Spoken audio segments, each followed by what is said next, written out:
Hi guys, I'm Eric and welcome to the channel Watch Eric. Today we're going to be unboxing and reviewing this new router combo pack from Bosch.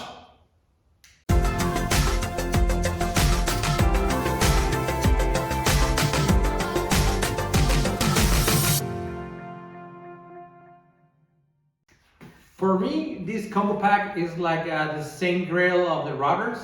It's something that if you need a router, so this combo is perfect for you. So you might ask, Eric, do I need a router? And the answer is no, you don't need a router.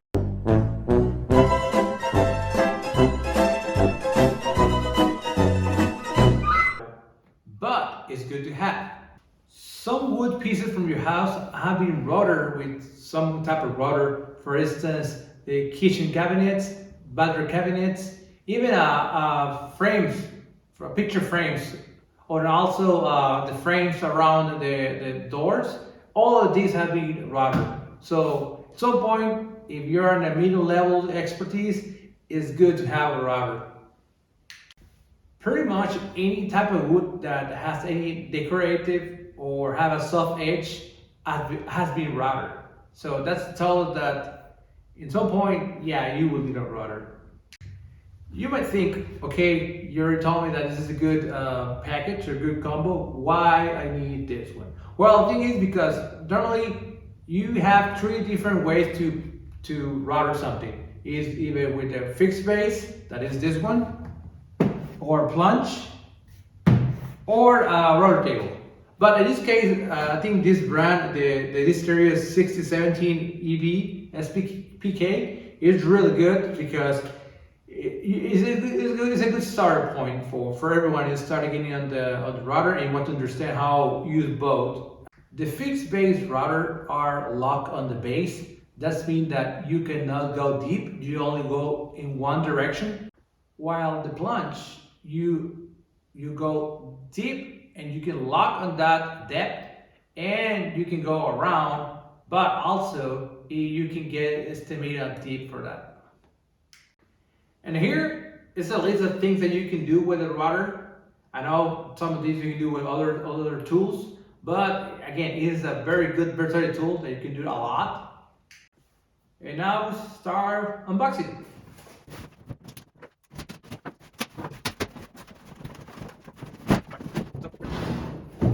So the first thing we can see here is a very durable case.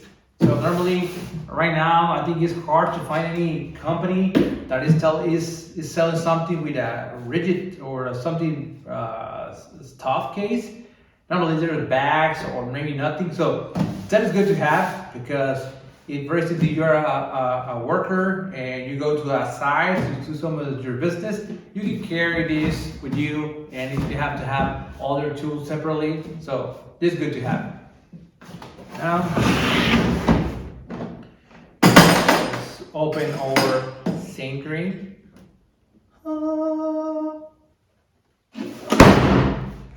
Okay, so the first thing we can see here is the fixed router. So that's basically the more popular router. Okay, a lot of people think that this is the router. Okay, this is my router, and it's true and not. This is the router with the fixed base.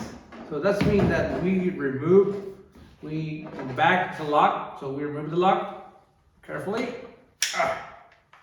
Then we push this button to release it, or up and down. Okay, go up and twist it. So, okay, that hurts. Okay, this is the router. So, but in order to use the router, you need a base. There's three types of base. It will be the fixed base, that is this one. And you only go left to right, so any direction. And you have the Plunge base that you can go left and right, but also go deep. That means you can carve through the wood. So this is good for making a good signs or other stuff. And we have the router table. So with router table, use a fixed table, but the end is attached to a rotor table. And now instead of you pass through the wood pass through the rotor. So we will see later. I have another video with a rotor table.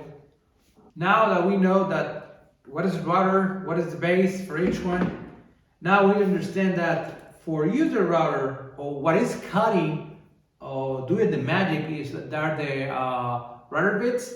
So there's two types of rotor bits, a quarter and a half. So this is I think that this is a quarter rotor bit.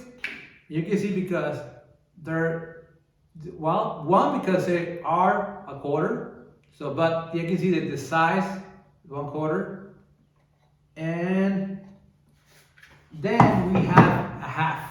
So for this one, normally they're bigger, and they're, you can see removing it. Oh, I have one here. So the size is different, and again, we can see here that said create run over and a half. So in order to use each one, we need to change the collet. The collet is what is inside of the nut that is locking the rotor bit. So here we can see that inside of here is a collet, is what is holding and tying the rotor bit. I lost my rotor bit. I'll take another one. So here, you put it here, and then we lock it, and that's the way we are making sure that it is really tight. But if we have to use the quarter, we will need to change the collet, and we have an extra collet with an extra nut here in our case. So what else is inside of this case? Well, is the key for the rotor base and 2 wrenches. Again, this is only for remove the nut and then tie it. And also, so 2 guards, one for the plunge and one for the fixed base. And I want to say this comment. They come with screws. I don't know what they're for, but if you know what they're for, put in the comments below. I'll let you know what it is for. And that's pretty much what is inside of the case. But back into the rudder, we need to make sure that we have the right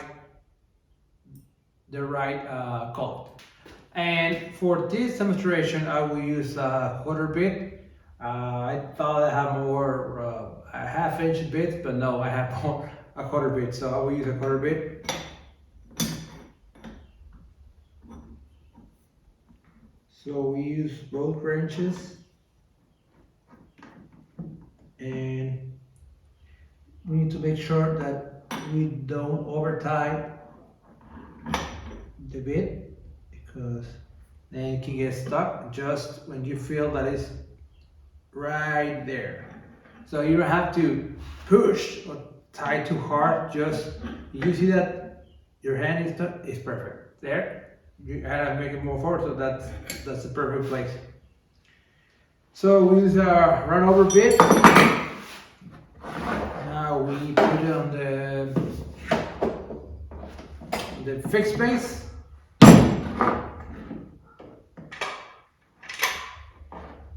We align the arrows.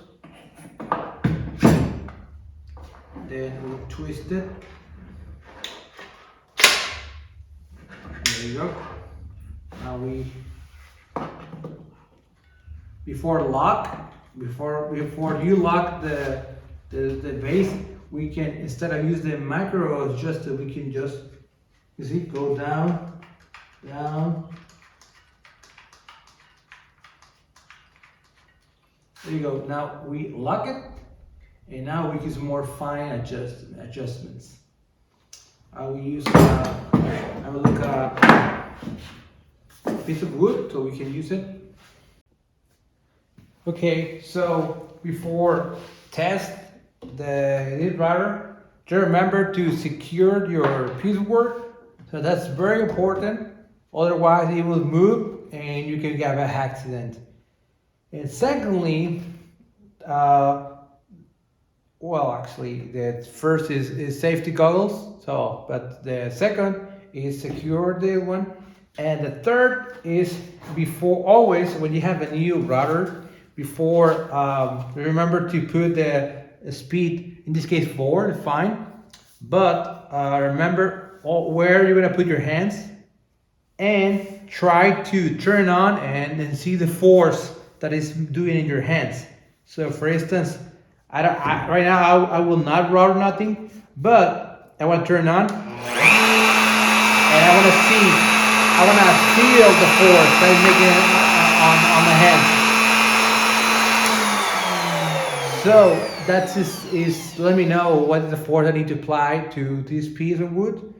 Okay, now the direction. Again, we speak of the direction of the rudder. So all the rudder has an arrow. That means it's going to that direction. In this case, left to right. So all the time we have to router left to right with the plunge, with the fixed base, and even with the router table. So that's very important. Now we have our piece secure, safety goggles, and we know the force of the router. Let's go and router edge, run over this piece of work. Do it.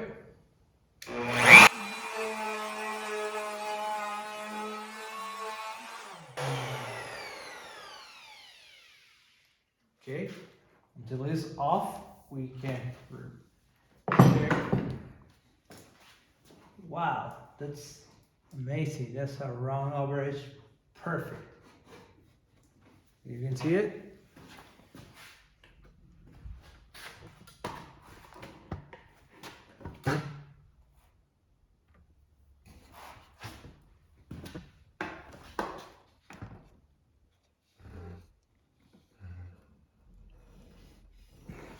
You want to see the difference is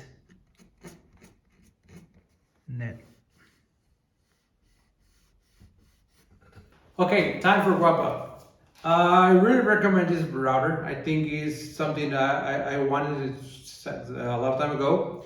I think if this is for me at a medium level expertise, if you want to use this router, if you're a beginner, you can start with a palm router. I think it's less force, and for this it's a lot of RPMs. I think it's 25,000 RPM, so it's a lot force. So if you have it in your hands with level 6, so you actually can spin around and can injure you. So again, I want to scare you. You can use it if you're a beginner, just be careful. I know safety is first, but for me, this equipment or this tool is secondary for any carpentry or woodwork. It's not something that you must have, but it's good to have. So I think if you are in that level, or I think you're ready to invest in this machine, I really recommend. And again, I really recommend it with the Plunge. So this combo I think is awesome. So that's it. That's my review and the unboxing. So thank you for watching. Adios.